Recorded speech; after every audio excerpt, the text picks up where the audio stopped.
Well, that severe cold certainly takes its toll right on firefighters, and it hampers their ability to do their job. Yeah, we saw that last night when hydrants froze as they tried to put out that alarm, that 3-alarm fire in Roland Park. ABC 2 News' Jeff Hager spoke with one of the firefighters today to find out more about what they're up against when the temperature drops so low.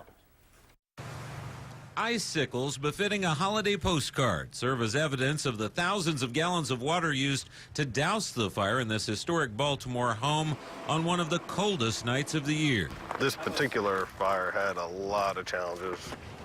Lieutenant Matt Dubois of the Baltimore City Fire Department says the extreme cold makes a tough job even more difficult. The biggest problem is just everything icing up. It makes a dangerous work surface. Guys are slipping all over the place. Hoses are freezing. Everything's freezing. Tools are freezing. Ladders are freezing. We extend a ladder up and it'll freeze up, and then we have to pull it down fully extended and try and thaw it out that way.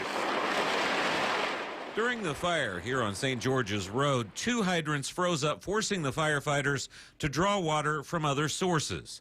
The bitter cold also causes water to freeze in pumper trucks and in the hoses themselves within minutes of shutting them off. When the hoses are frozen, a lot of times we'll use like propane torches or sometimes road flares, or if we can break it down a little bit, drag it over by the exhaust and heat the coupling with the exhaust, break them down more. In addition to the equipment, the freezing conditions pose obvious risks to the firefighters themselves, such as hypothermia and frostbite, as they work the thin line between the intense heat of the fire and the extreme cold that surrounds them. As soon as you step back a few feet, you're exposed to the cold again, and now you're hot and sweaty and soaking wet from all the water that you're throwing.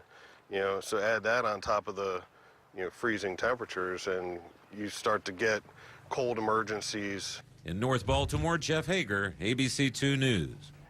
And in addition to losing body heat, water pressure, and their footing when it's cold, firefighters say they lose something else that's invaluable in fighting a fire, and that's time, as every additional obstacle costs them precious seconds, if not minutes, in putting the fire out.